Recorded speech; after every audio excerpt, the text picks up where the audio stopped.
Bulletin की शुरुआत करेंगे बड़ी खबर से। देहरादून से बड़ी खबर है, जहां प्रदेश में बनाए गए 11 और दर्जा मंत्री। ये बड़ी खबर आपको बता रहे हैं, दर्जाधारियों की सूची जारी कर दी गई है। दूसरी ये सूची है जो जारी की गई है, 11 नामों की।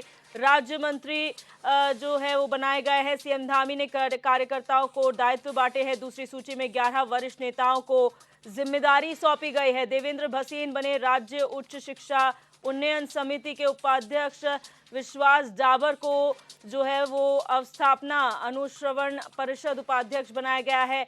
विनय रोहिला राज्य आपदा प्रबंधन सलाहकार समिति उपाध्यक्ष बनाए गए हैं। गणेश भंडारी को राज्य स्तरीय लघु सिंचाई सलाहकार समिति का उपाध्यक्ष बनाया गया है। इसके अलावा दीपक मेहरा को वन और पर्यावरण सलाहकार समिति का उपाध्यक्ष बनाया गया है। 11 नामों की सूची जो है वो जारी कर दी गई है। दूसरी ये सूची है दर्जाधारी राज्य मंत्रियों की जो जारी की गई है, और मुख्यमंत्री ने पार्टी कार्यकर्ताओं को जो है वो दायित्व बांटे हैं।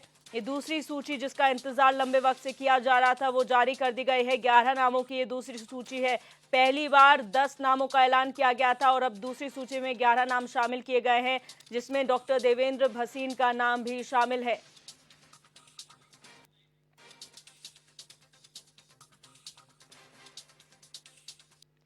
और हमारे ब्यूरो चीफ रोहित विक्रम सिंह हमारे साथ लाइव जुड़ चुके हैं। रोहित, लंबे वक्त से इंतजार चल रहा था, दूसरी सूची का 11 नामों का ऐलान कर दिया गया है दर्जाधारी राज्य मंत्रियों का।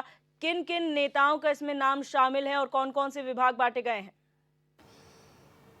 देखिए दिव्या, हम बहुत लंबे समय से कह रहे थे, चूंकि ये मुख्यमंत्री का विशेषाधिकार है, चूंकि होली के आसपास लगभग सुगबुगाहट थी कि सभी नामों का एक साथ ऐलान हो जाएगा, लेकिन इसके उलट जो है मुख्यमंत्री पुष्कर सिंह धामी जो नाम तय किए गए थे उसके बाद भी उनकी परफॉर्मेंस के हिसाब से अब जो है टुकड़ियों के हिसाब से नाम जारी कर रहे हैं। पहली सूची में 10 लोगों के नाम जारी किए गए थे और ठीक उसके 77 दिन बाद यानी कि 27 सितंबर 2023 को पहली लिस्ट जारी हुई थी और कल देर रात करीब 10 बजे शासन से ये आदेश जारी हुआ है और 11 वरिष्ठ नेताओं को जिम्मेदारियां मिली हैं।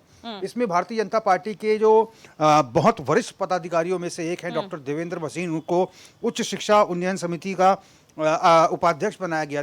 दिव्या, चूंकि इसमें हर व्यक्ति के कार्यक्षेत्र और उसकी कार्यकुशलता को ध्यान में रखते हुए इसमें जो है विभिन्न निगमों, समितियों में, परिषदों में, आयोगों में उपाध्यक्ष की जिम्मेदारी सभी को दी गई है। अब चूंकि डॉक्टर देवेंद्र भसीन इसके पहले प्रदेश मीडिया सलाहकार समिति के अध्यक्ष भी रह चुके हैं, मीडिया से संबंधित रहे हैं, जो कि वो प्रिंट मीडिया में लिखते आए हैं, बहुत सारे उनके लेख भी प्रकाशित होते रहे हैं, तो उनका शिक्षक के साथ साथ मीडिया से भी जुड़ाव रहा है और इसीलिए प्रदेश मीडिया सलाहकार समिति के अध्यक्ष वो रह चुके हैं। इसके साथ ही वो डीएवी में प्रचारक की भूमिका में भी रहे हैं और विभिन्न शिक्षण संस्थाओं में वो बतौर चीफ गेस्ट जो है लेक्चर देने जाते रहे हैं, तो इसीलिए उनको उच्च शिक्षा उन्नयन समिति का उपाध्यक्ष बनाया गया है। और इसमें विनय रोहिला, देखिए दिव्या, जो विनय रोहिला है उनको उपाध्यक्ष राज्य आपदा प्रबंधन सलाहकार समिति बनाया गया है। विनय रोहिला भारतीय जनता पार्टी के बहुत ही ग्रास रूट लेवल तक के कार्यकर्ता रहे हैं, उसके बाद ही बहुत वरिष्ठ पदाधिकारी हैं और भारतीय जनता पार्टी की नीतियों को, भारतीय जनता पार्टी की रीतियों को जो है जन जन तक पहुंचाने का उन्होंने काम किया है। बहुत ही सीनियर मोस्ट बीजेपी के पदाधिकारियों में से एक हैं। और इसके साथ ही विश्वास डाबर जो कि उनको उपाध्यक्ष बनाया गया अवस्थापना अनुश्रवण परिषद। तो कुल मिलाकर इस प्रकार से करीब जो 11 कद्दावर नेता हैं उनको जो है सूची में शामिल किया गया है और संभावना ये भी जताई जा रही है दिव्या, चूंकि हम पहले भी कह रहे थे कि ये सूची नए साल से पहले या नए साल के आसपास जारी हो सकती है, बचे हुए नामों को लेकर ऐलान हो सकता है, लेकिन अब जिस तरह से सूचियों में नाम आ रहा है, पहले 10 नाम आए, अब 11 नाम आए, अभी करीब कुल मिलाकर 70 के आसपास जो है ये दायित्वधारी यानी कि राज्य मंत्री जो है इनको दायित्व दिए जाने हैं। तो संभावना यही जताई जा रही है कि हो सकता है कि नए साल के पहले 2 और लिस्ट जारी हो सकती हैं जिसमें 10-10 नामों का ऐलान हो सकता है और चूंकि सभी के परफॉर्मेंस के हिसाब से, सभी की पार्टी में भूमिका के हिसाब से, सभी का अब तक का क्या इतिहास रहा है और चूंकि इतने सीनियर नेता होने के बावजूद भी क्या ये पार्टी में दफ्तरों में आते हैं, मीडिया में कैसी इनकी भूमिका रहती है, पार्टी की रीतियों को आगे बढ़ाने में क्या भूमिका है, इसी के हिसाब से मुख्यमंत्री दायित्वों का आवंटन कर रहे हैं, यानी कि इन्हें राज्य मंत्री बनाया जा रहा है। अब संभावनाएं ये जताई जा रही हैं और जो ब्रेकिंग इनपुट्स मिल रहे हैं, छन छन के जो खबरें आ रही हैं कि 2 लिस्ट अभी और आ सकती है नए साल के आसपास और उससे पहले, जिसमें 10-10 या 11-11 नामों का पैनल होगा, जिसमें मुख्यमंत्री जो है इन तमाम नेताओं को, भारतीय जनता पार्टी के नेताओं को राज्य मंत्री का दर्जा दिलाएंगे। जी बिल्कुल रोहित, और यहाँ पर जो नामों का ऐलान किया गया है उसमें जो समितियां हैं, जो परिषद जिनमें बंटवारा हुआ है, वो बहुत महत्वपूर्ण है। अगर हम देखें, यहाँ पर चंडी प्रसाद भट्ट को सीमांत क्षेत्र अनुश्रवण परिषद दिया गया है।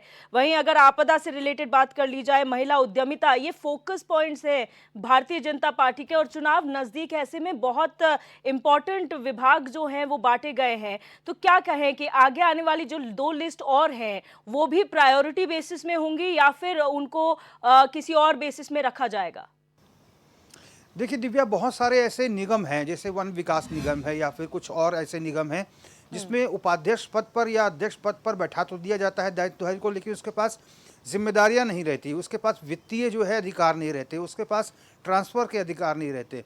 लेकिन ये जो सूची जारी हुई है जिसमें राज्य महिला उद्यमिता परिषद, ये बहुत महत्वपूर्ण पद है। इसमें उपाध्यक्ष की जिम्मेदारी है, इसमें वित्तीय पावर भी होती है, इसमें हस्तांतरण का भी पावर होता है। कहीं से अगर यदि कोई कर्मचारी अच्छा परफॉर्मेंस नहीं करता तो उसको इतनी पावर है कि वो उस कर्मचारी को हस्तांतरित कर सकता है। उच्च शिक्षा उन्नयन समिति में डॉक्टर देवेंद्र भसीन को जो पद मिला है ये भी बहुत महत्वपूर्ण है, क्योंकि महिला उद्यमियों को बढ़ाने के लिए सरकार आगे बढ़ रही है, और इसीलिए इसमें उपाध्यक्ष पद पर बैठाया जाना और इसके साथ ही डॉक्टर देवेंद्र भसीन को उच्च शिक्षा में एक महत्वपूर्ण पद पर बैठाया जाना, ये तमाम चीज़ें दर्शाती है कि जो प्रायोरिटी सरकार की इस समय है उसके हिसाब से जो विभिन्न आयोग हैं, प्राधिकरण है, परिषद है, निगम है, समितियां हैं, उनमें उपाध्यक्ष पद पर सभी वरिष्ठ नेताओं को बैठाया गया है ताकि इनके अनुभव का लाभ, इनकी कार्यकुशलता का लाभ जो है पार्टी ले सके। और सभी के सभी ऐसे नेता हैं जो दशकों से भारतीय जनता पार्टी के साथ जुड़े हैं और लंबे समय से अपनी सेवाएं देते आ रहे हैं।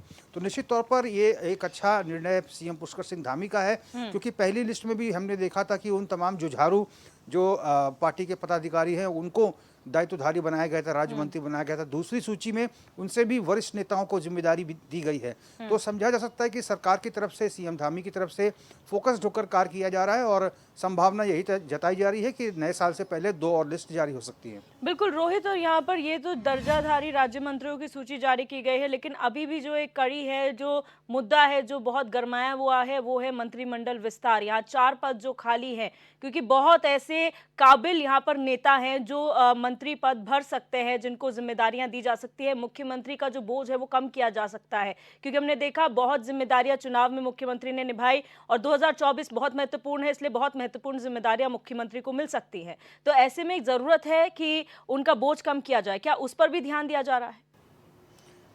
बिल्कुल, निश्चित तौर पर, चूंकि मंत्रिमंडल का विस्तार जितना अधिक होगा उतना जो है विभागों में काम बेहतर होगा, क्योंकि मुख्यमंत्री के पास बहुत सारे शासकीय कार्य भी होते हैं, बहुत सारे जगहों पे उन्हें जाना भी होता है, बहुत सारे कार्यक्रमों भी उन्हें शिरकत करना होता है। और अभी हाल ही में एक जियो जारी हुआ है कि समूचे जो विकास कार्य होंगे उनका लोकार्पण और शिलान्यास सभी विभागों का सिर्फ मुख्यमंत्री पुष्कर सिंह धामी करेंगे। तो ऐसे समय में ये तमाम विभाग जो मुख्यमंत्री के पास हैं, यदि उनका आवंटन अन्य मंत्रियों को दे दिया जाता है, नए मंत्री बनाए जाते हैं, तो निश्चित तौर पर सरकार का बोझ कम होगा, वो मंत्री भी काम कर सकेंगे। और संभावना ये भी जताई जा रही है कि मुख्यमंत्री ने इस बाबत के हाईकमान से भी बात की होगी, और संभावना ये भी है कि लोकसभा चुनाव से पहले जो 4 पद मंत्री पद के रिक्त चल रहे हैं उनको भरने का काम किया जाएगा। बिल्कुल रोहित, बहुत शुक्रिया हमारे साथ जुड़ने के लिए और तमाम जानकारी साझा करने के लिए।